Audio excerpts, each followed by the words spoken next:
Hi guys, it's Carrie with Rockin G Farm, and I'm back again. I've got a lot of stuff planned today, and I've got 4 hours to get the majority of these stuff planned before we leave for the Okie Homesteading Expo in Oklahoma. I've got to get some flowers planted up, which are going to be my dahlia seeds, hopefully, and I have got 1, 2, 3, 4, 5, 6, 7, 8, 9 separate types of tomatoes that I have got to get planted before we go. I'm really not that worried about it being so late because last year we really had a very cold spring for Arkansas, and so I'm okay with them being a little smaller, honey. These suckers will blast once the Arkansas heat hits, so I'm not really worried about that. But let me pick up these and get them out to the greenhouse because I'm going to try everything in my greenhouse today because I'm tired of it being in my laundry room, my spare room, my island, and my dining room table. So let's go back out to the greenhouse and let me get these all out. I do have a marking pen. I've got a box of 20 because everybody knows last year I was not a good marker, and then I dropped a pallet of seeds and seedlings and didn't know what they were. So this year, let's mark them. Mark them. So I'm ready. Let's go. This is my handy dandy notebook. Handy dandy. I'm going to get all of my tomato seeds that I've got laid out here. And then these are squash seeds that I want to lay out. I've got corn, but that's going to go later. I've got peas and everything over here. More stuff over here. Let me grab my lemon water. And we'll leave my squash there. Take that there. Let's grab this. And I will have to find some shoes because I just painted my toenails. Yay. And there's another bag of seeds that need to be planted. And I think I'll go to the front door. I think my boots are here, and they probably won't hurt my toes that much since they're dry just a tad. We'll slide them in right here. Let's go to the greenhouse, get this stuff started. Oh, I got my seed starting mix in the spare room, and it does look. If you look west right there where we're headed, you can see the bad weather that was going to come in today while I was inside. Oh, what? Let's get out here to this greenhouse and get these seeds started. Here's the mosquito bites that are soaking to get rid of the fungus gnats. And, oh, there goes a wayward packet of seeds. I'm just going to sit on my seeds in my chair. Okay, I've got my little green Tupperware bowl that I normally put my seed starting mix in here. I've got to go get it and seed starting mix and tags. I think I've got some in the laundry room, but I think I'll have to dig for them, and I really don't want to dig.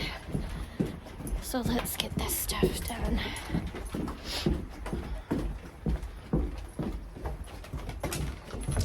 I always do better when I'm on a time crunch. So here is a bucket. And let's see what else I have here that I might need to utilize. Other big dog. That's not my dog. That's my son's dog. And he just is loud. Okay. That is not seed starting mix in that bucket. Let's take this bucket to the greenhouse and I'll get everything else out of the house. Okay, guys. So, I've got my vermiculite and some seed starting mix and my handy dandy green pot or bowl because that's the biggest one I have. It's a Tupperware bowl and I love it. I got it from Hunter's grandma when his papa died, and that's just been the perfect thing. And of course I got this at the Dollar Tree, which is perfect so I don't always have to get my hands, because I did kind of do a mini manicure on my hands. But anyway, let me tell you, I went ahead and brought the rest of my squash seeds out. But I was going to let you know, when you start this process on your seed starting mix, you're going to have that moist. Also, a lot of you know that I am trying to get rid of fungus gnats. They're not super bad, but they started becoming a problem in the laundry room. I think it was just too moist and too hot, and they just kind of made them start coming, whatever, they were growing and I didn't like it. So what you can do to sterilize your seed starting mix is use super hot water to sterilize it. You're gonna have to get it moist anyway, so I went in and I got some super hot water that I'm going to make my seed starting mix moist with. You do not want it running. It will rot your seeds if it's running. If the potting soil drips when you squeeze it, like water, it's gonna make your seeds rot. Really? Rot. Oh my gosh, you paid too much money for that. So we got a little bit of water in there. I'm gonna mix it up with what's in there now. That was left over from doing some of the earlier seeds.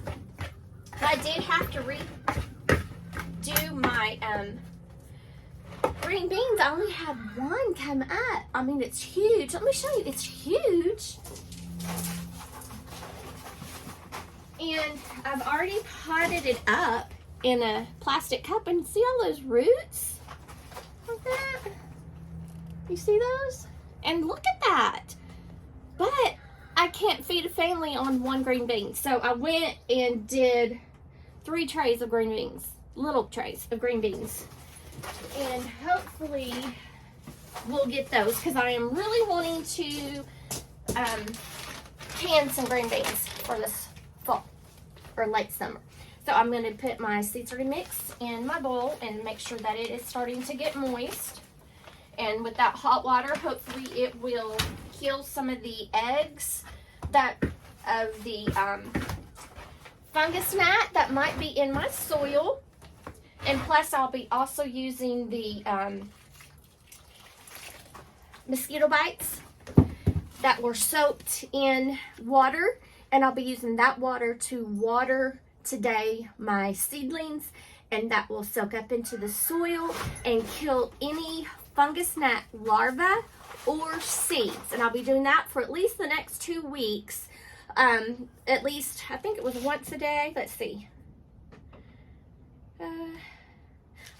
I'll get back to you on that. But I'm going to do that because you have to cycle through, because you have to kill the seed, and then you have to kill the egg, then you kill the larva, and then your gnats will get hung on the yellow sticky tape.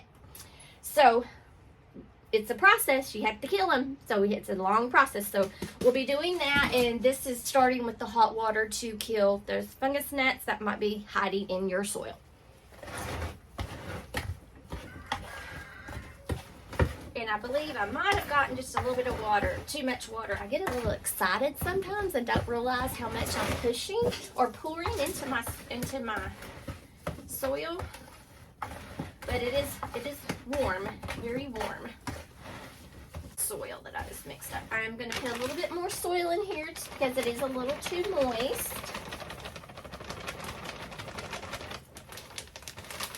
Pick up that moisture there.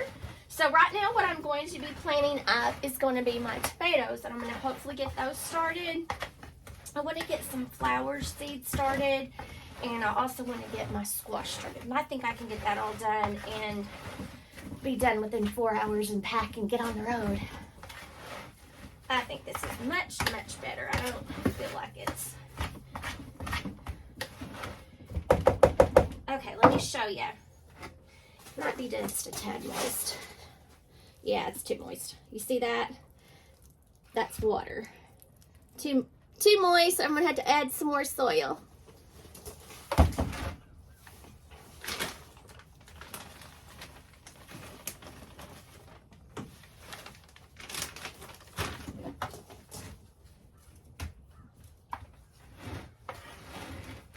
is 72 degrees in the greenhouse. So that's a good temperature. I just wish the sun would come out, but it looks like the rain's coming this way. So we'll just have a rainy day, but that will also help my seedlings since I just brought them out to the greenhouse yesterday. And it's, you know, total sun, no place to really hide from the sun. So that'll help them kind of get used to all the sun rays. My sweet peas are doing amazing. Let me get my ring off. My sweet peas are doing amazing. So my husband was such a wonderful husband yesterday. He went and got this soil from underneath the hay where we feed the cows in the pasture. We fed them in that spot, oh my gosh, 30 years now. And let's see how this is. I think it's good. No dripping. No dripping. That's good. But we get that soil from where we feed all the cows the hay. And so I don't have to go and buy all the soil to replenish my raised beds. So he did that yesterday. He filled up 3 of my raised beds. So I've got 1 to start my sweet peas in, because I was like, I really need to get them out of the greenhouse, because yesterday they were struggling. It was hot in here. And I said, I really need to get them out because they're a cooler season plant, and they are huge. Let me show you. And they just took off. And so I'm excited about that. So I'll be able to can some of those and freeze some of those this summer. I'm so excited. So anyway, let me get started on my tomatoes. And I'm just going to put my rings in my pocket. Because actually, yeah, I am. And should have taken them off. Hey guys, this is a 72 cell planter. Each hole is called a cell, and it's 72 because there's 72 on here.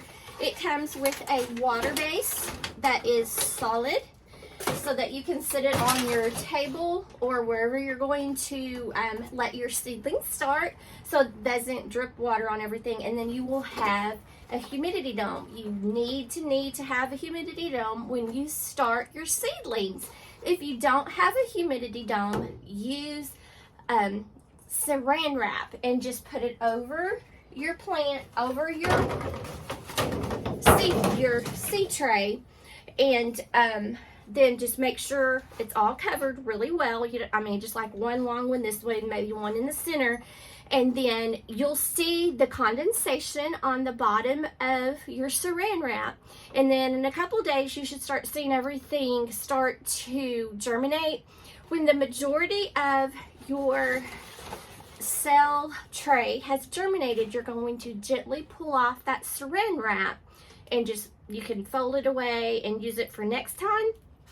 But also remember, don't pull it away real fast, because sometimes those little seedlings have stuck to the top of your saran wrap, and you'll pull them right out of the ground, and then all your hard work, you're like, oh no, and you'll have to start again. So that's another way that you can do that. Also, what I have done some is on my, where are they at? Oh, on my tags.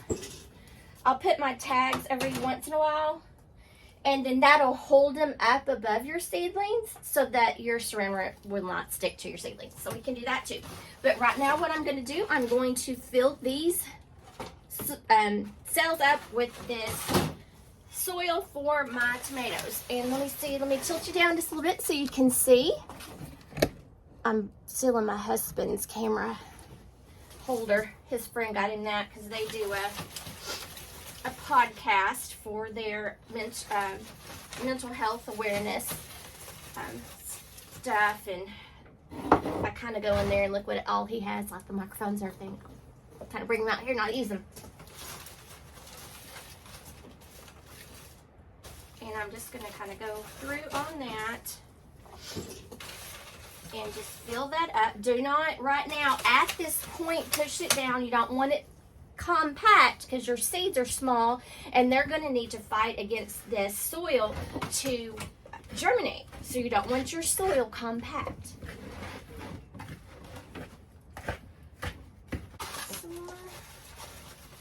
Last year I had my great niece help me do this, and then we were just talking, and somehow I ended up with 150 tomato plants. Needless to say, I gave them away to to a school here in town that had a garden at school, and then gave them to my family and friends.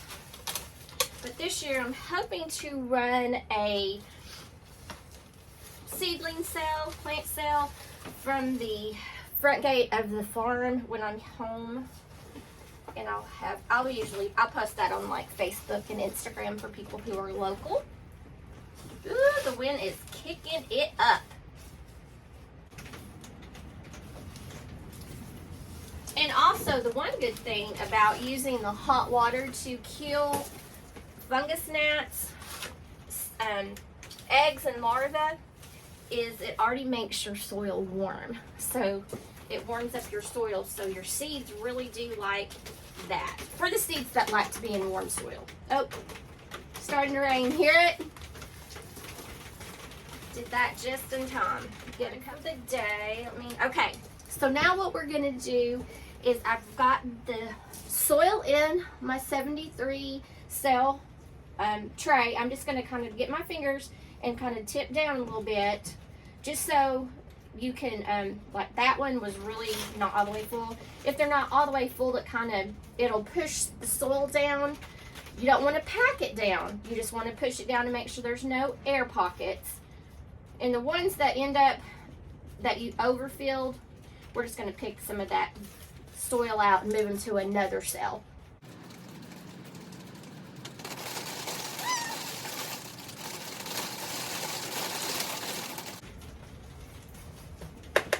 What I'm going to do now is I'm going to get my seeds and I'm going to label before I put my seeds into my tray.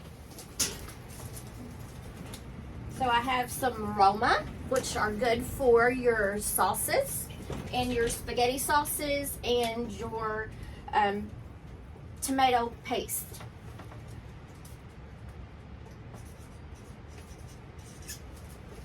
And I'm just going to stick that in there so I can see where I'm going to write it on both sides so I can see it from everywhere. Some Abe Lincoln already open. I'm going to go ahead and use those.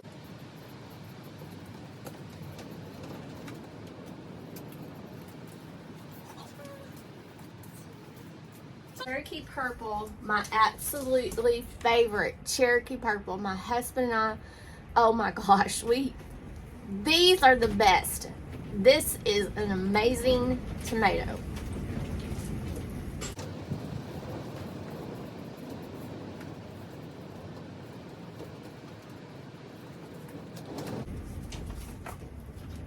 So I might have to make 2 rows of those.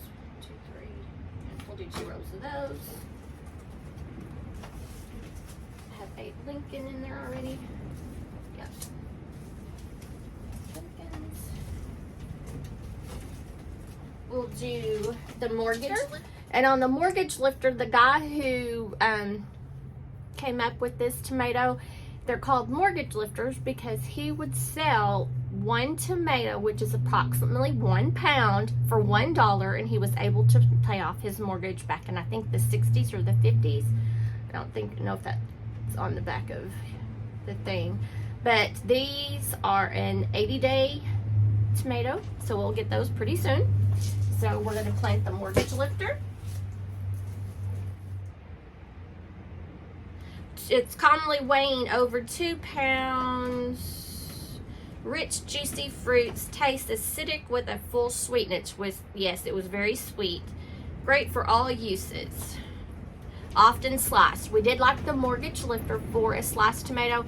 We did like the Cherokee Purple, but the Cherokee Purple is a little bit more juicy, but I like juicy tomatoes.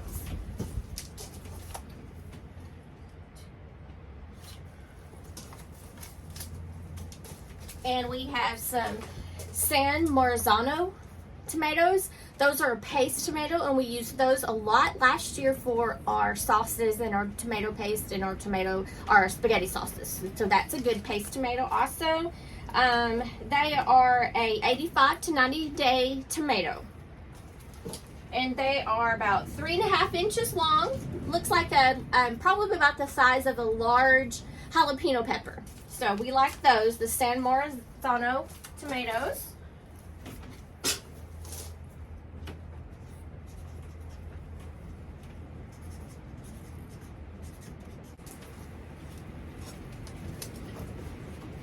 And then the Amish paste. Lots of people like the Amish paste also. So we're doing a lot of paste tomatoes because we like our sauces. We like salsa, we like tomato sauce, we like tomato paste, we like spaghetti sauce. We love tomatoes and everything tomato. So we're doing a lot of paste tomatoes. So on the Amish paste, they are a 85 to 90 day tomato. So a lot of these are going to be ready for harvest around the same time, so I'll have time to get them all harvested and processed to be canned.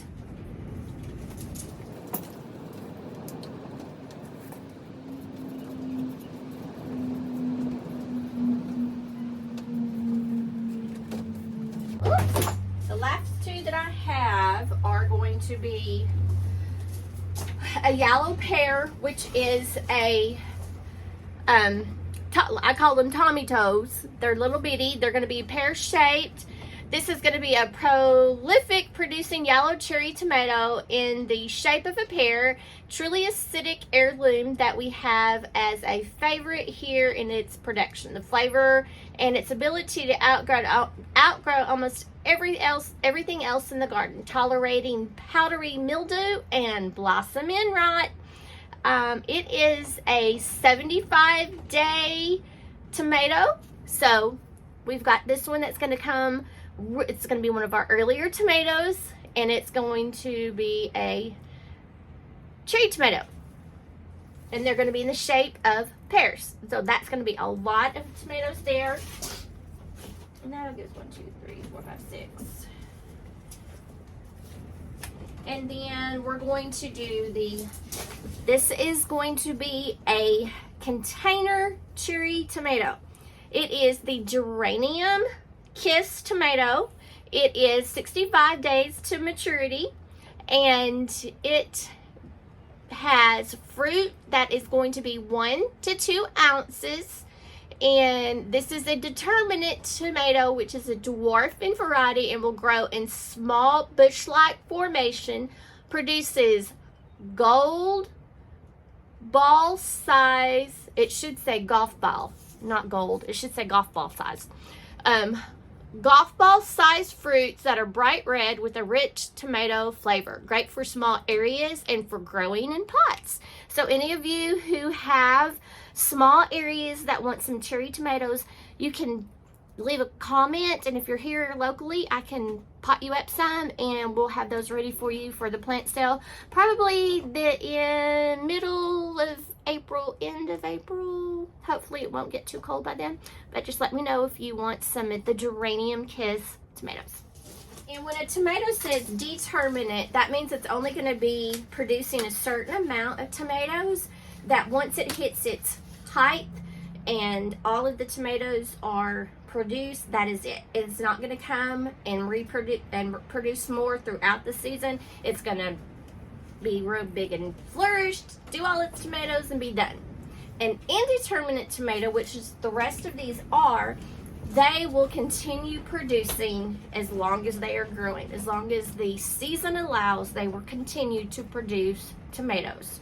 So that's the difference between determinate and indeterminate. So if you small spaces, you'll want determinate. Larger spaces, you want indeterminate spaces. Okay, so I'm just going to get a pen. And I'm just going to pop. That one needs just a little bit more soil. It's a little short. There you go.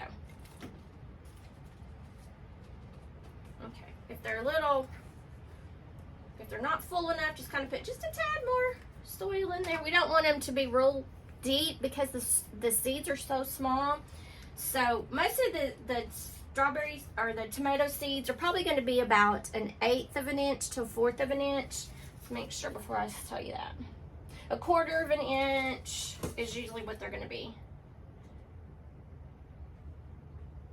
1/8. So it just depends on the tomato. 1/8 to 1/4. So anything like that for your tomatoes, you should be fine. Just not real deep, because they're not going to have all of the energy they need to push up if you bury them real deep. So you want them kind of a little shallower, because they are smaller size seed. So I'm just going to make a little indentation. Let me clean that up a little bit.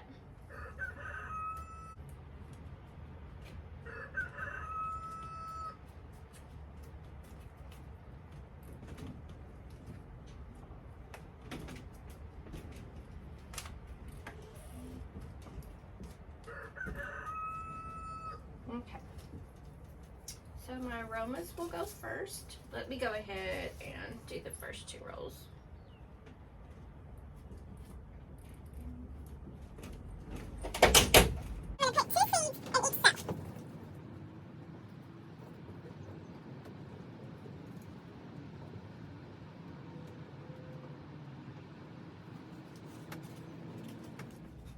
And if any of y'all want Roma tomatoes, comment me below and let me know that you want Roma tomatoes, and I will plant some specifically for you to start germinating. Roma, and then we're going to do the Abe Lincoln next.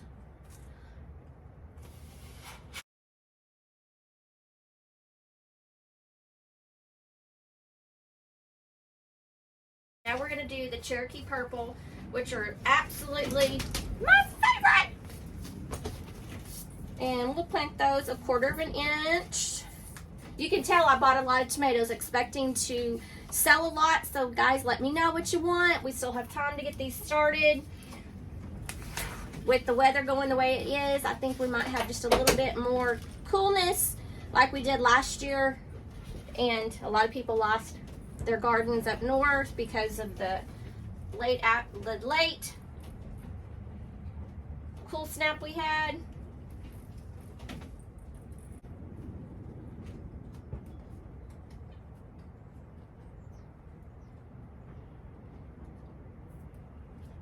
Let's see, 1, 2, 3, 4, there's 6.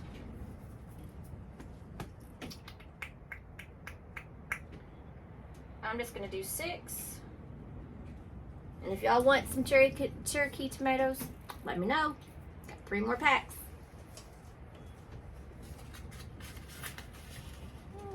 This wasn't a lot in that. Yeah, it's empty. Okay, now we are going to do the Mortgage Lifter tomatoes. And these are the big slicer tomatoes that have at least from 1 to 2 pound tomato on the vine. So they are your large tomatoes.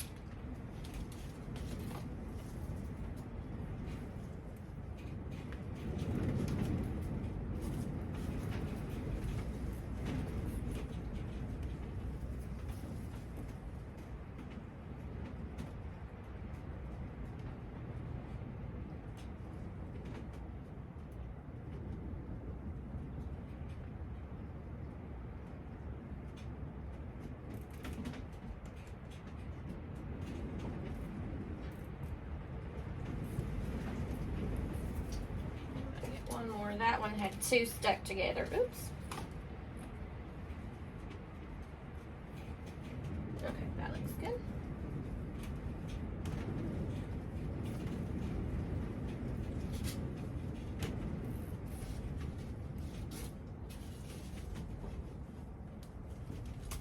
And again, we have Mortgage Lifter tomatoes if you're wanting some slicers that are the bigger tomato.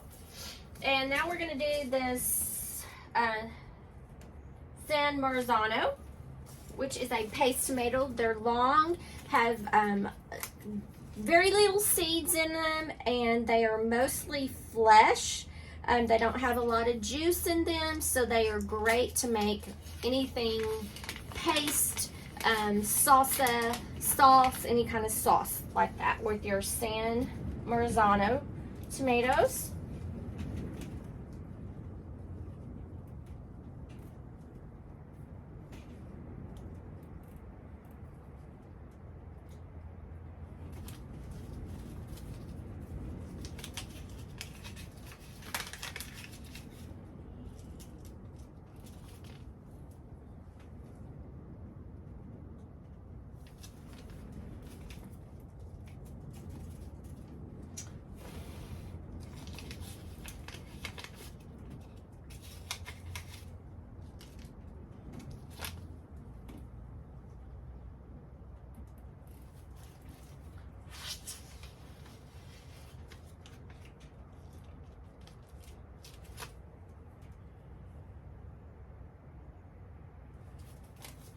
Okay, so that was our second paste tomato, and that was the San Marzano. We have a Roma and a San Marzano and an Amish paste.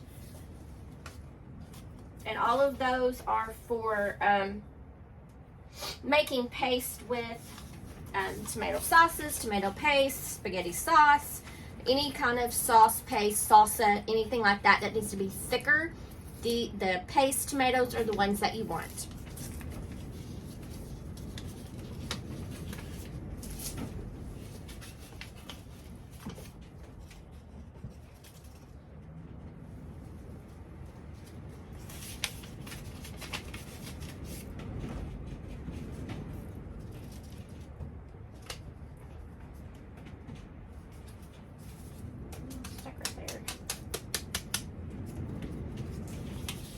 Alright, temperature's dropped a little bit, but not in here. I can feel it.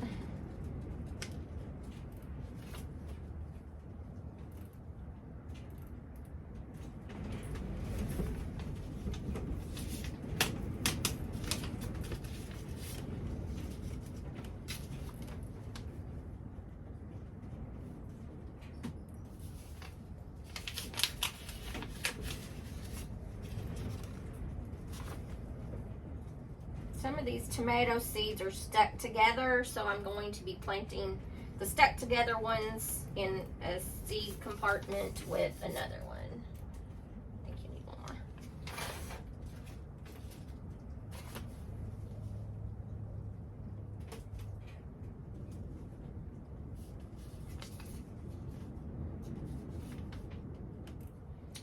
So we have 6.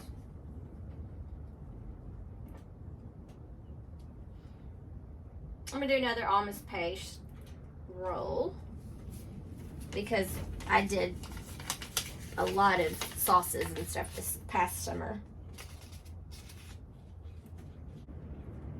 We'll do some containers so that I'll have something at the end of the road to sell you.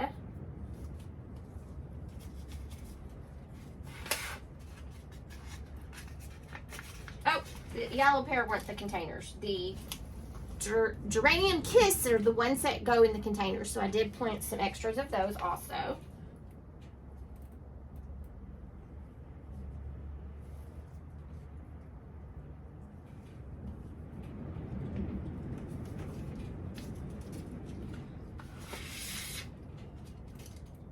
Oh, I keep dropping some of those seeds, dang it.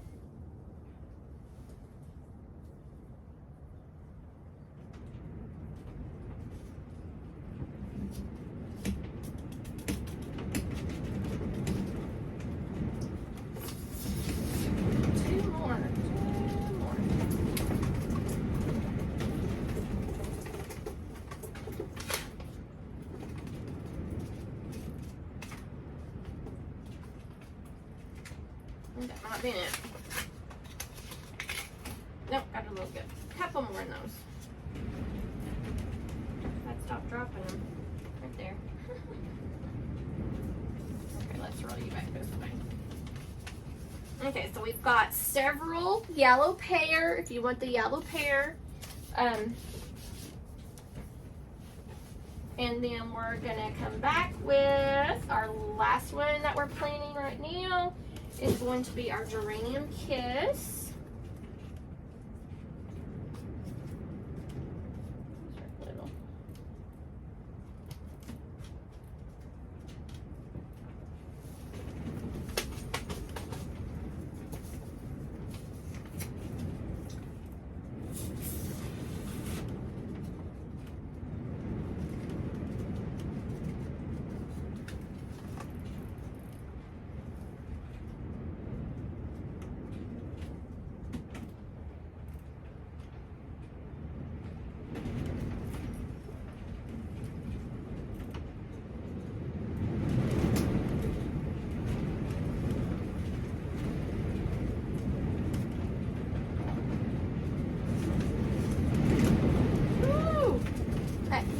Kicking up.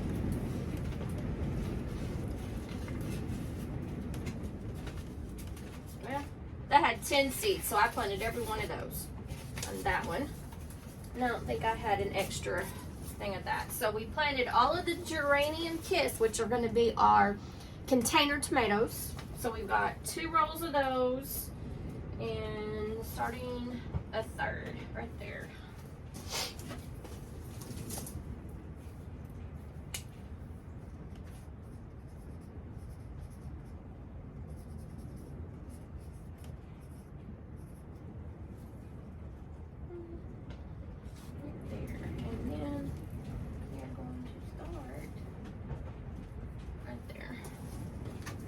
Let's do some more.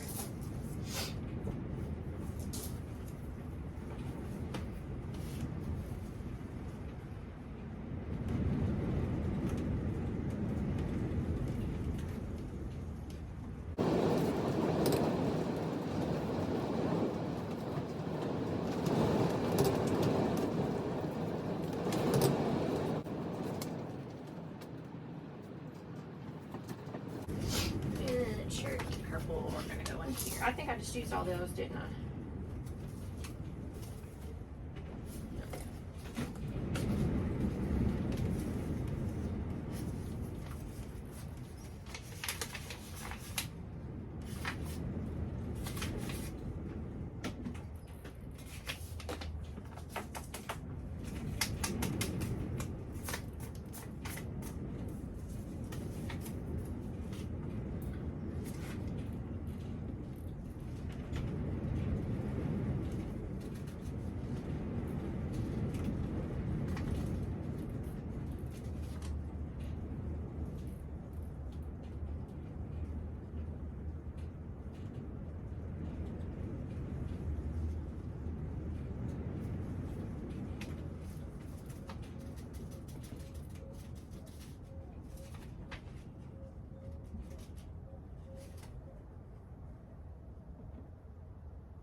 Okay guys, I've got them all seeded out, and I didn't put anything in here, so I'm gonna do this one for one of my customers and plant what she wants in here. So all I'm gonna do is take my little pen, and I'm just going to very lightly cover up the seeds with the end of my pen. Just move that dirt around, and if you see a seed pop up, just kind of poke him down just a little bit.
I don't want the top of that soil too wet, but I also don't want the top of the soil dry. So I'm just putting it there, getting a little damp on top.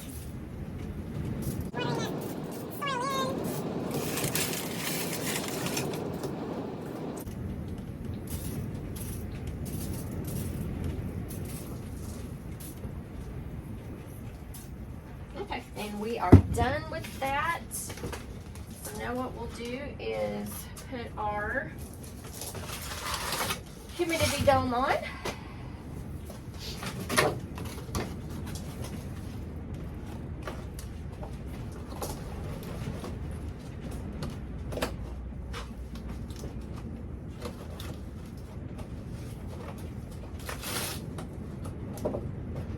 And then there you can go ahead and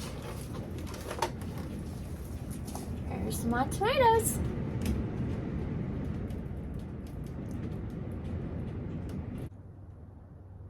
Okay guys, that was it for me getting my tomatoes ready for this summer, and hopefully we'll have some germination in the next couple of weeks, just right over there over my shoulder. Thanks for joining me, and make what you have beautiful.